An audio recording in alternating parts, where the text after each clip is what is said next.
सीमा हैदर और सचिन मीणा, ये दो नाम आप पिछले 2 महीने से लगातार पढ़ और सुन रहे होंगे। इनकी प्रेम कहानी किसी से छिपी नहीं है। कैसे 4 बच्चों की मां सीमा अपना देश पाकिस्तान छोड़कर सचिन के प्यार में भारत आ गई। वहीं ग्रेटर नोएडा के रबुपुरा गांव में रहने वाले सचिन को लेकर उनके पड़ोसी तरह तरह की बातें कर रहे हैं। कोई उनके साथ है तो कोई विरोध में। ऐसी ही एक पड़ोसी है मिथिलेश भाटी। आप इनको तो जानते ही होंगे। ये वही है जिन्होंने सचिन मीणा को लप्पू और झिंगूर बोला था। अब सीमा हैदर के वकील एपी सिंह ने मिथिलेश भाटी के खिलाफ कानूनी कार्रवाई की बात कही है। मिथिलेश भाटी भी अपने इस डायलॉग की वजह से सोशल मीडिया पर वायरल हो गई थी। उनके ऊपर गाने भी बनाए जा चुके हैं। वहीं वकील एपी सिंह ने मिथिलेश भाटी पर केस करने को लेकर अपना पक्ष रखते हुए कहा कि बॉडी शेमिंग एक अपराध है। भारत जैसी विविधता वाले देश में त्वचा के रंग और शारीरिक बनावट के आधार पर किसी के बारे में कुछ नहीं बोलना चाहिए। हम मिथिलेश भाटी के खिलाफ मानहानि का केस करेंगे। दूसरी तरफ मामला बढ़ता देख मिथिलेश भाटी की प्रतिक्रिया भी सामने आ गई। उनका कहना है कि उनका इरादा किसी को अपमानित करने का नहीं था। उन्हें गुस्सा आया और उन्होंने कह दिया। वो अपने बच्चों को भी लप्पू बोल देती हैं। उनके यहाँ बोलचाल में इस तरह की भाषा यूज करते हैं। परिवार के लोग उन्हें खुद को भी लप्पी बोलते हैं, पर उनके बोलने मात्र से वो लप्पी तो नहीं बन जाएंगी ना। दरअसल कुछ समय पहले जब सीमा हैदर और सचिन सुर्खियों में आए, तब उनकी पड़ोसी मिथिलेश भाटी का रिएक्शन सामने आया था।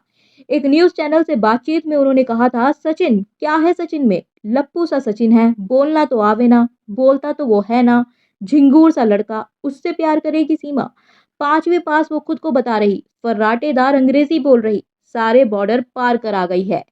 मेरे हिसाब से इसे अगर प्रैक्टिकली देखा जाए तो मिथिलेश का इंटेंशन सचिन की बॉडी शेमिंग करने का नहीं था, बल्कि वो सीमा की सच्चाई लोगों को दिखाने की कोशिश कर रही थी, जिसके लिए उसे सचिन के बारे में वो सब बोलना पड़ा। और वो ये बोलकर फैक्ट सामने रख रही थी कि सचिन में ऐसा कुछ खास नहीं है जो उसके लिए सीमा पाकिस्तान से अपने पति को छोड़कर और अपने 4 बच्चों को लेकर इतना रिस्क लेते हुए इंडिया आ जाए।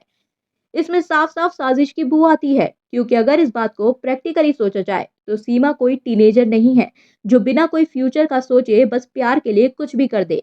वो एक 30 साल की महिला है जिसके 4 बच्चे हैं। तो वो एक मैच्योर इंसान है जो इतना बड़ा कदम उठाने से पहले अपनी फाइनेंशियल स्टेबिलिटी और फ्यूचर सिक्योरिटी देखेगी ही, और साथ में अपने बच्चों का फ्यूचर भी, जो कि सचिन के साथ उसका ना के बराबर ही दिखता है। एक तो दुश्मन मुल्क और ऊपर से सचिन का फैमिली बैकग्राउंड भी कुछ ऐसा नहीं है जिससे सीमा और उसके बच्चों का फ्यूचर सिक्योर दिखता हो। तो फिर क्यों सीमा या कोई भी महिला ऐसा बड़ा कदम उठाएगी सिर्फ प्यार के लिए? ये वाकई में सीमा के इरादों पर सवाल खड़ा करता है। हालांकि ये बात सच है कि मिथिलेश का इस बात को कहने का तरीका सही नहीं था, मगर उनके इंटेंशंस कम से कम मुझे खराब नहीं दिखते। किसी भी तरह से किसी की भी बॉडी शेमिंग करना गलत है, लेकिन मिथिलेश के केस में तो उसे बॉडी शेमिंग का मतलब तक नहीं पता। साथ ही सीमा के भारत में आने की टाइमिंग पर भी सवाल उठने स्वाभाविक हैं, क्योंकि 2024 का चुनाव नजदीक है जिसमें देश अपने प्रधानमंत्री को चुनेगा, और ऐसे में दुश्मन देश से एक महिला का इस तरह से देश में आना वाकई में अजीब तो लगता ही है। साथ ही सीमा के गैर कानूनी तरीके से भारत में दाखिल होने को भी नजरअंदाज नहीं किया जा सकता कि किस तरह से एक 5वीं पास महिला अपने 4 छोटे बच्चों के साथ गैर कानूनी तरीके से फर्जी पासपोर्ट और ना जाने क्या क्या करके बॉर्डर को क्रॉस करके भारत आ गई। ये भी हैरत में डाल देने वाली बात है।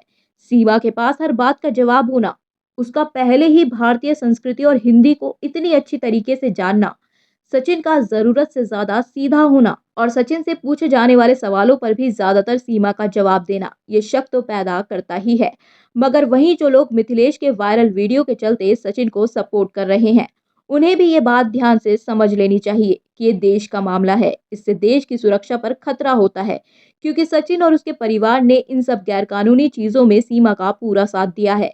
चाहे वो उसे देश में एंटर करवाना हो या उसे छुपा कर रखना, ये देश के साथ गद्दारी करने जैसा था।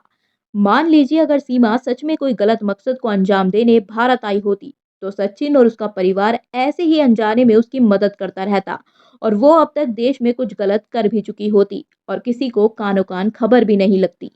इसलिए सचिन और उसका परिवार भी बहुत बड़ा दोषी है और उन पर इसके लिए कानून के तहत कार्रवाई होनी चाहिए।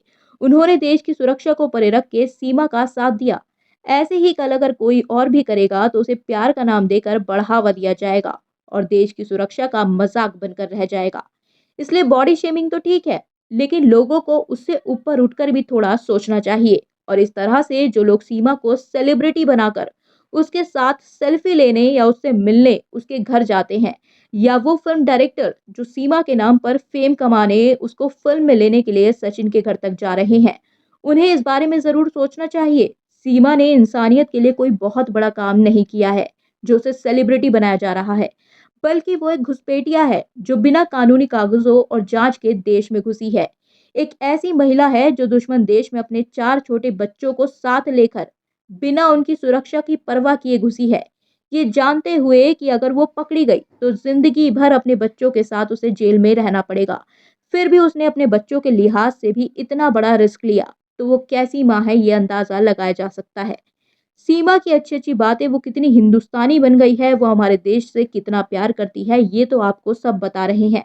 और मीडिया तो लगातार सीमा की पॉपुलैरिटी को टीआरपी में लेने में लगी ही हुई है, क्योंकि सीमा को अपना कंटेंट बना के सेलिब्रिटी बनाने वाली भी तो हमारी देश की जागरूक मीडिया ही है, जो देश के महत्वपूर्ण मुद्दों को छोड़कर मसालेदार मुद्दों को दिखाकर पैसे कमाना चाहती है।